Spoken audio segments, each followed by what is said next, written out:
अस्सलामु अलैकुम नाजरीन। ड्रामा सीरियल रहमत की किस्त नंबर 9 में हम देखते हैं कि अलीज़े अपनी ज्वेलरी सेल की खुशी में घर पर मिठाई मंगवाती है।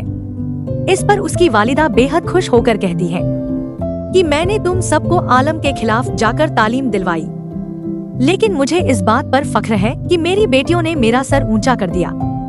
आगे मंजर में हम देखते हैं कि जिस लड़के ने अलीज़े की ज्वेलरी ऑर्डर की होती है वो उससे मिलने की ख्वाहिश जताता है।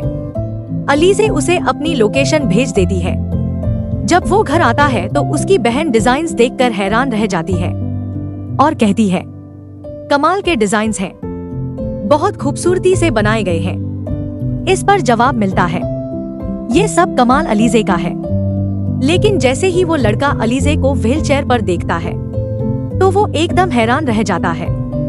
दूसरी तरफ बारी की बदतमीज मंगेतर और परेशे आमने सामने आ जाते हैं।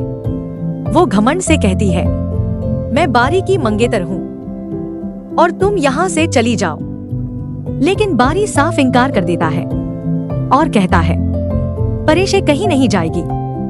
जिस पर उसकी मंगेतर गुस्से में परेशे के घर पहुंच जाती है और ताने देते हुए कहती है, बचपन से सुना है ना, झोपड़ी में रहकर महलों के ख्वाब देखना, बेहतर है शराफत से इस्तीफा दे दो, वरना मैं तुम्हें कहीं मुंह दिखाने के काबिल नहीं छोड़ूंगी।